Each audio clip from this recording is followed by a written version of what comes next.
Hello YouTubers, thank you as always for listening to the podcast on YouTube. Keep your comments coming. So easy to comment when you're here on YouTube. And if you don't yet subscribe to the podcast, don't do it now. Don't do it now. I'm not one of those YouTubers that beg for subscriptions and the alert bell. Listen to the podcast first if this is your first time. Normally that this is it used to be just a podcast, iTunes and all that kind of stuff, but we put it on here on YouTube and it seems to go down okay as audio only. Have a listen. If you like it, subscribe, hit the little alert thing so you get notified of a new one. You get a new one every day and it's always at the same time every day. So there's nothing to surprise you. However, it's good to know there's a brand new podcast waiting for you. Well, coming up on today's show, Tesla rolls out Navigate on Autopilot. A Model 3 performance with upgrade package price change, another Tesla price change, and some Formula E news as Stoffel Vandoorne targets a full Mercedes drive.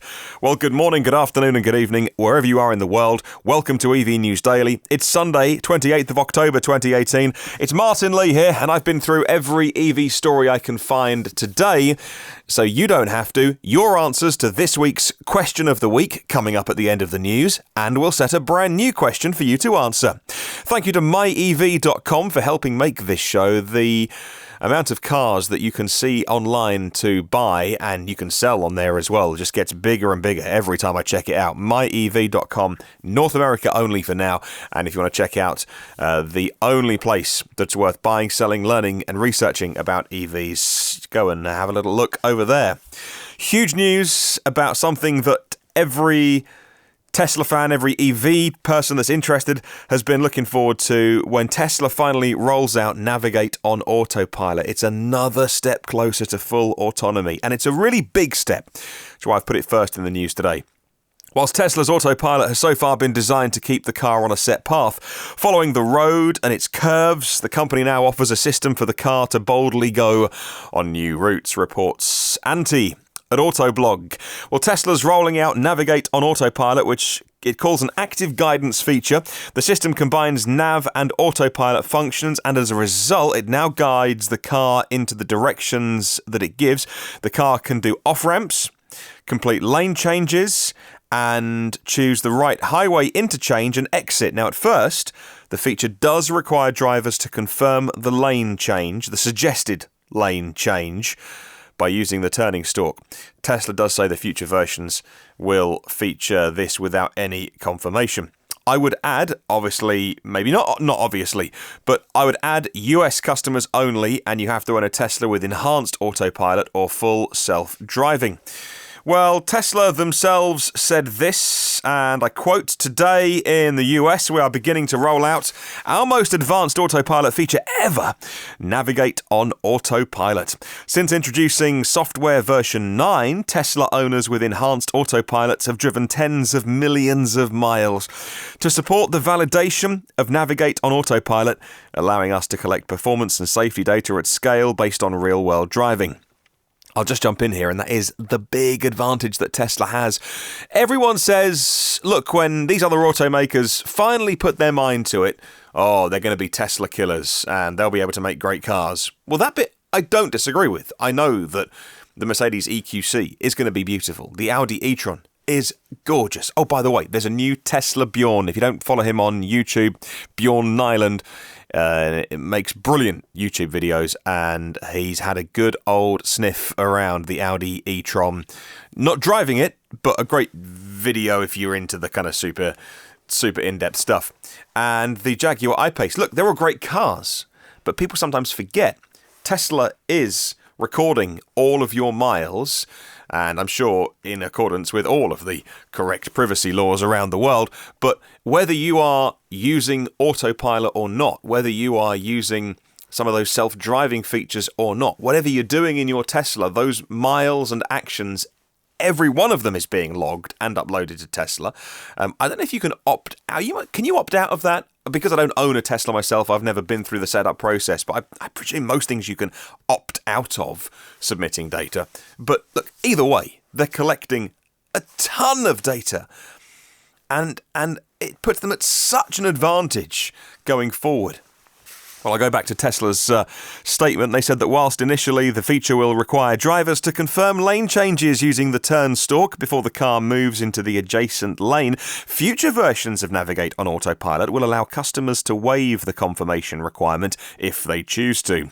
In both of these scenarios, until truly driverless cars are validated and approved by the regulators, drivers are responsible and must remain in control at all times. Well, Navigate on Autopilot is an active guidance feature for enhanced autopilot that, with driver supervision, requires or guides the car from the highway on-ramp to off-ramp. It suggests and makes lane changes, it navigates highway interchanges, it will take exits. It's designed to make finding and following the most efficient path to your destination even easier on the highway when autopilot's in use. Well, whilst drivers should always be attentive when using autopilot, the stalk confirmation for lane changes allows us to ensure that drivers are paying attention at the exact moment they need to be paying attention. And combined with the redundancy of 8 external cameras and radar and ultrasonic sensors, it provides an additional layer of safety that two eyes alone can't have. I'll put a link to Autoblog in the show notes and that Tesla statement available online. Well, Mark Kane at Inside EVs has the scoop on yet another Model 3 price change. You may know that this is a little mini bugbear of mine. They keep changing the price. Now, in their defence, and if I were Tesla, I would do the same thing. So I'm not complaining. They are just responding to demand of their various models. They tweak the prices here and there, $1,000, $2,000. This, though, is a $5,000 price change, and it's incredible news for anyone who hasn't bought their Model 3 yet. The fully equipped Tesla Model 3, that is the Model 3 Performance, just got $5,000 cheaper, as Tesla is now deciding to include the previously $5,000 extra performance upgrade package. So if you, on Twitter or something, follow these kind of things and you see people talking about the PUP, the PUP, that's what it is, the performance upgrade package. Previously a $5,000 extra. It's now standard in the top-of-the-line version.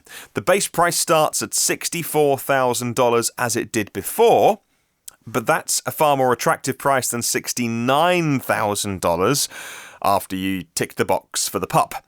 It also means that all new performance purchases are going to come with something called track mode, which Elon confirmed on Twitter. Well, the Tesla Model 3 Performance, that $64,000 price, comes with the dual motor, so all-wheel drive. That price, solid black paint. You get the performance upgrade package now bundled in. You get the 20-inch performance wheels. You get performance brakes. You get the carbon fibre spoilers. You get the Ryan McCaffrey pedals. Sorry, the performance pedals. And you get the all-black premium interior. So you're going to want to change some paint and all that kind of stuff on it. It'll go above $64,000. We've got some delivery in there as well.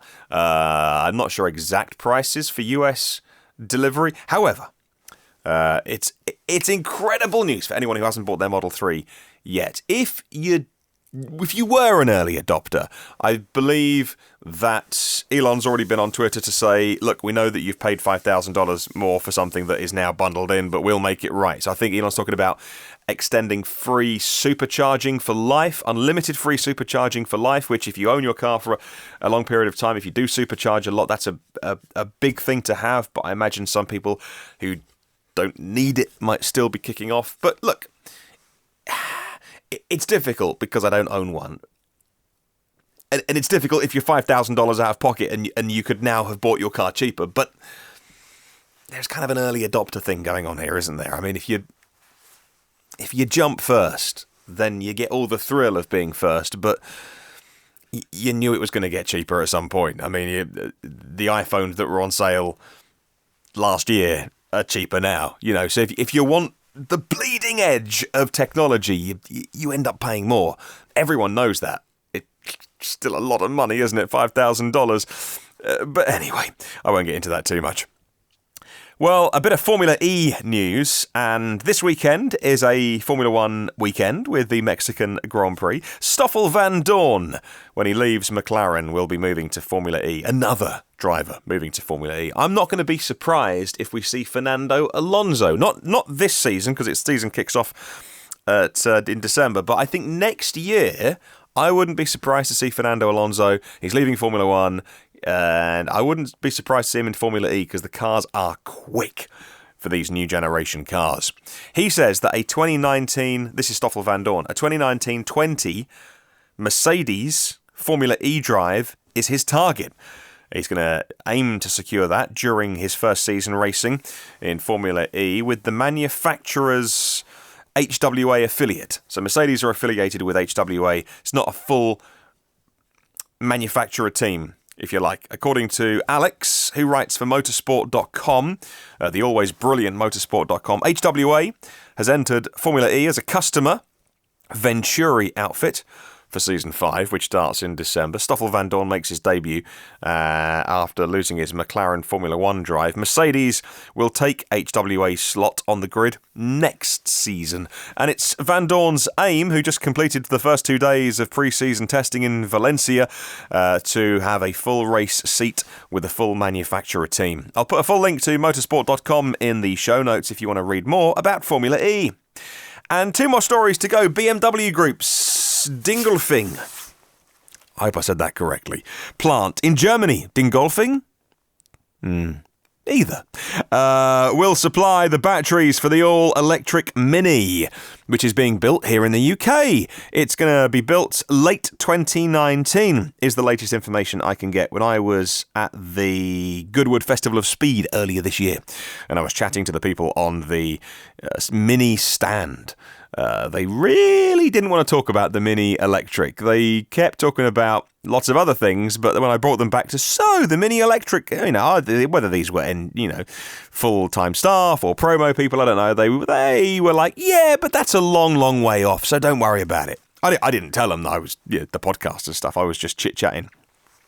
Anyway, that was my experience, my first-hand experience. I think it's still going to be built late 2019. The little Mini Electric is a car that you can really look forward to.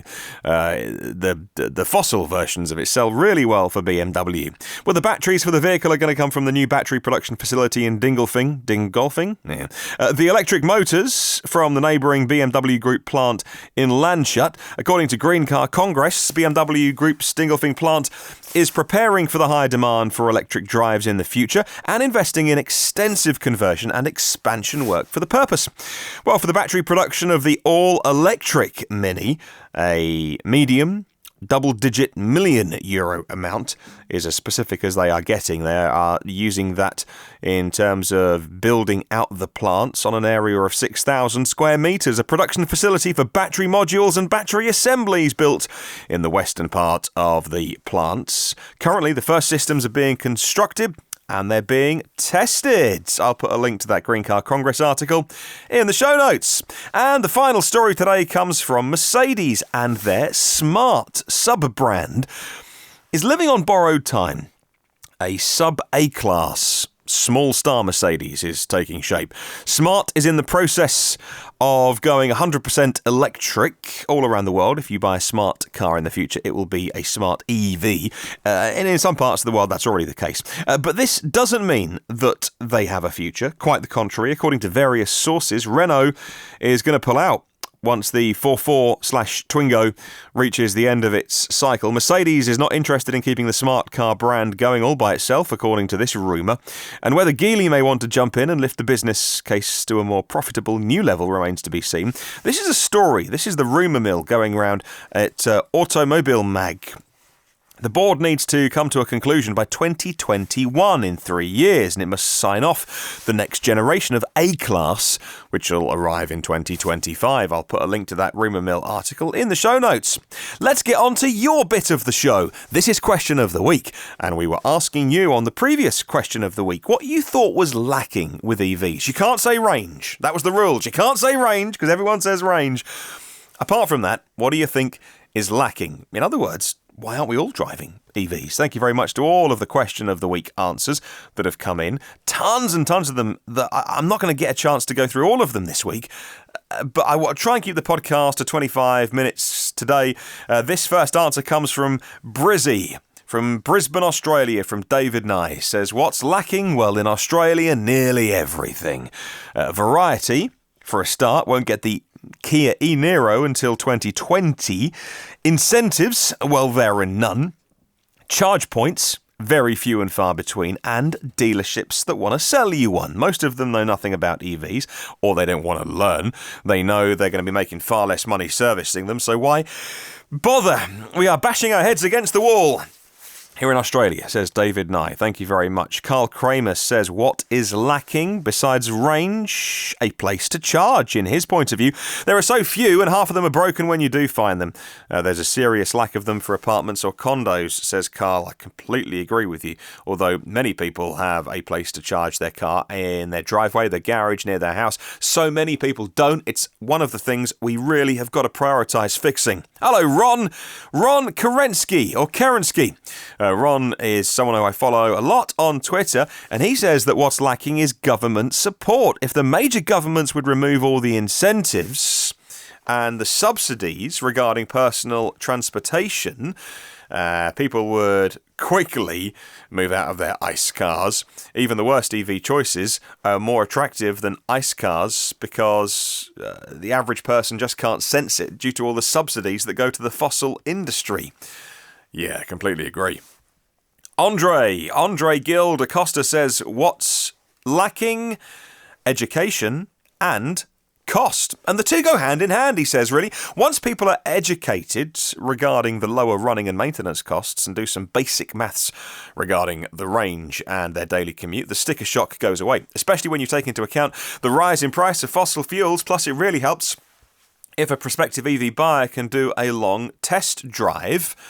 It breaks the misconception that they are not fun to drive. Thank you very much. Yeah, I was actually, funnily enough, I was talking to a family friend tonight. She saw me pull up and said, I've heard all about them, but aren't Teslas like £80,000? Oh, obviously, I don't drive a Tesla. I was like, yeah, of course. The gorgeous cars are very expensive, but you go cheaper, you go used, because we just went used with our 2-year-old Zoe, and we've never owned a new car, funnily enough. We always buy used cars. But and she was saying, well, what's it cost you? I said, well, in the last 2 weeks since I've reset my electricity meter, and I really started measuring it, it's been it was like two weekends ago I hit reset on the meter.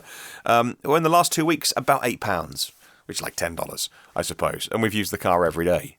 And so, yeah, we've charged it when we've been out and about, and we're on a thing called Polar Plus here in the UK, so that's like a subscription service, and some of those charges, although actually only one of them within a really close distance to me is free. There's lots of free ones around the country, but for some reason I've just lucked out, and the only Polar Plus near me is, the nearest one is free, but then all of them just charge you, whereas you can go to lots of them around the country, and you just get free charging once you've paid your £8 or something a month. So she was like, oh wow, I've just never realised that EVs were cheaper to drive. So yeah, lots of education needed. Good shout, Andre. Hello, Jack. Jack Oakley says, question of the week this week, what's lacking with EVs? Having recently joined the EV community in July this year, education's number one. I was held up because of confusion between models and manufacturers. EV or hybrid, which one do I go for? Battery ratings, charging rates, costs. I'm learning daily, he says, thanks to your show. Oh, thank you. Thank you very much. Catch 22, he says, I was concerned about high depreciation of a new EV, but it's high depreciation that allowed me to buy a used BMW i3. I know, double-edged sword, right? And charging concerns is his third one. I did install a level 2 charger at home. I can't rely on public charging in most of the northeast of USA. Icing is a major problem. Yeah, I don't know if it's the ICE drivers sometimes or whether it is the signage, because I'm sort of coming round to actually when EV chargers are really well signposted, you paint the floor a different colour, you do massive signs.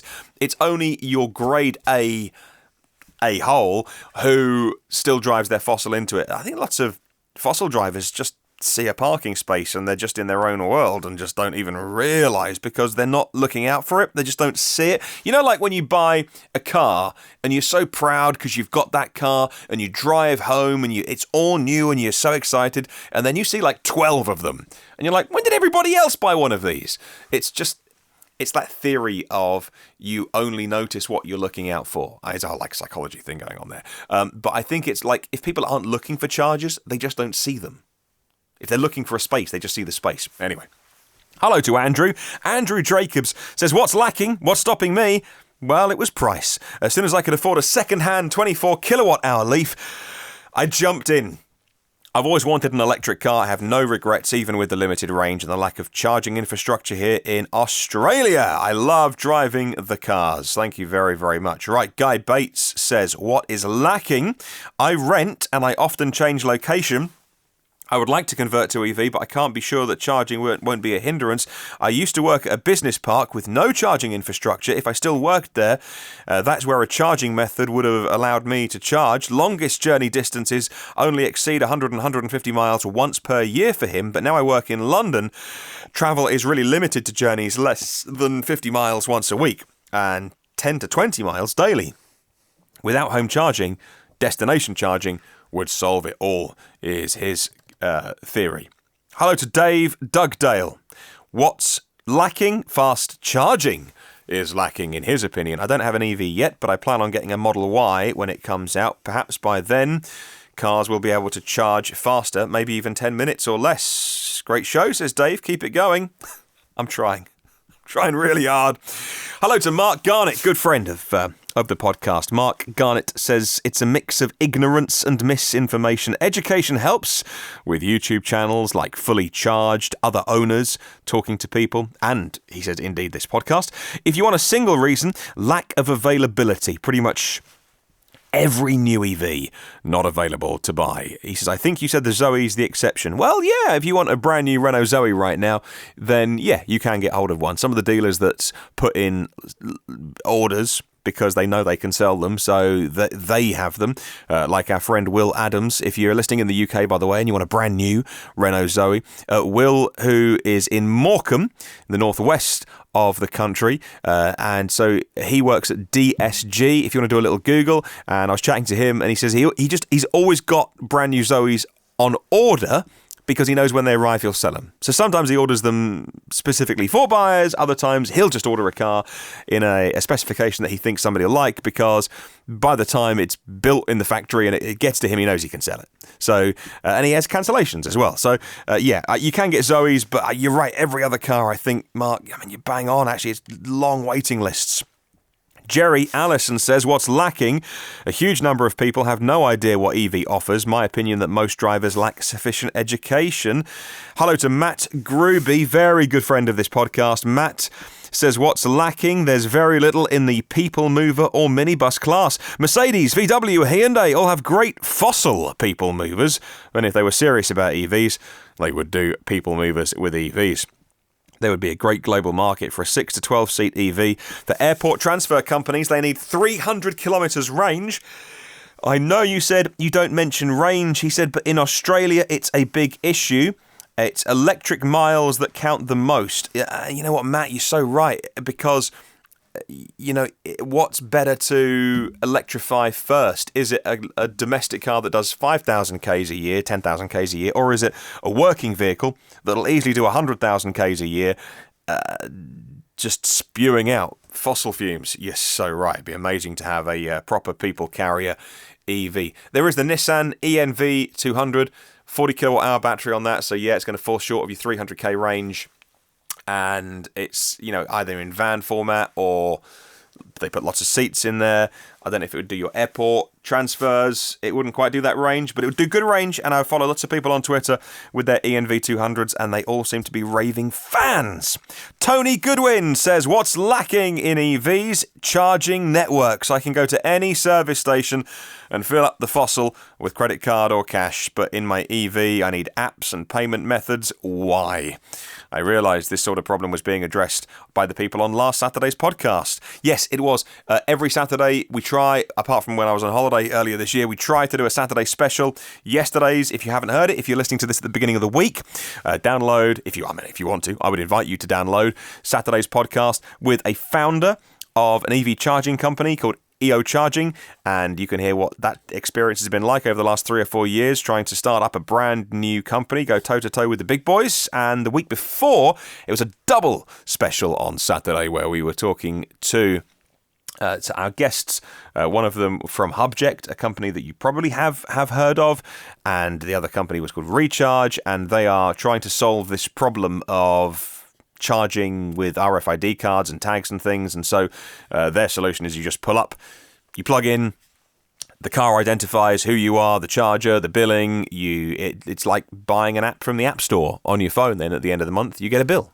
So that would be an amazing thing to do. Hello to Robin Lundstrom, I think I say your name. My biggest concern when buying EV is charging at home on a 3-phase plug. Only BMW and Renault support this charging infrastructure, but Renault doesn't do DC charging. The next Renault Zoe, which is coming next year, is highly tipped to do DC charging. But anyway, that's an aside. The hopes I had about the Leaf, the e-Niro, the Kona, and their big batteries and the possibility of charging overnight to get a full charge will be possible, but the electric system won't be. Thank you, Robin, who is a facility and fleet manager who knows what he's talking about. Right, 4 more people on Question of the Week. Kyle Hodgson, what's lacking? Level 3 chargers. Careful control of charge tech fragmentation.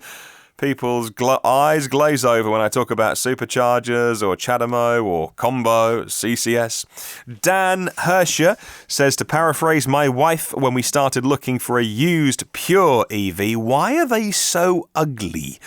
He thinks it's styling. The only used electric cars in our price range were all hatchback style. My wife and I would have preferred a sedan style, but a used Model S was the only option, and still massively more than we can afford. We settled on a 2015 Leaf, but my wife hates how it looks. Some good-natured teasing from friends about the bug-eyed car to Dan Herscher and his wife. Glenn Mason, I've got 2 more. One of them's anonymous, and you'll find out why. Glenn Mason says, glad to hear you're loving your Zoe. Yes, we are. Glenn says, the model choice, the availability and the cost is definitely a factor stopping people from not switching. The second-hand market now has cars like the Leaf and the Zoe available, but it's not enough. We're a few years away from having genuine supplier competition across multiple price points. You are so right, sir.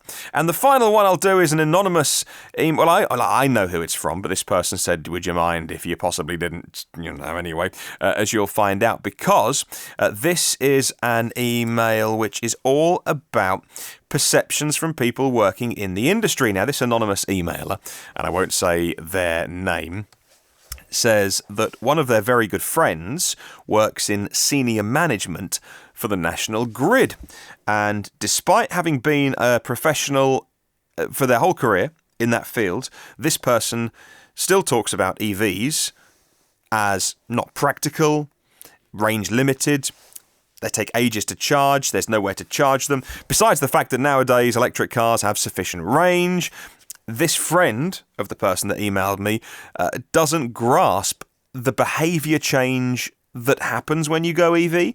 He doesn't understand that EVs are charged at home overnight, if you can charge at your house. You plug your car in, you go to bed, it charges when you're asleep, and then you leave your house every day with a full tank of fuel. And that he doesn't quite get that fast chargers and superchargers are only really for occasional long-distance trips. He is a car buff himself, and the acceleration of a Tesla P100D, it would blow his socks off, but he just doesn't get the behaviour change. So thank you very much, anonymous emailer. And that's interesting, because I imagine that there is a lot of work being done at national grids all around the world, lots of briefings, lots of meetings, lots of research, lots of, I would presume, presentations being done to senior management to bring them up to speed on EVs, and a lot of the national grids, of course, are deep into electric vehicles, so it's surprising to hear about somebody working in senior management at electrical level, kind of national grid level, who at least hasn't tried EV. But maybe it's not surprising. I mean, I don't know why I'd be surprised about that. So that is what is lacking, a bit of education. Thank you very much, Mr. Anonymous. Let's set a brand new question of the week then. You are invited to answer this. thanks to myev.com. It's a simple one this week. If you could put a public charger anywhere, where would you put it? So here it is, an imaginary check. It's got my signature at the bottom of it, and you can fill out all the noughts you want. And I'm going to pay for a public charger to go anywhere you want, just the one.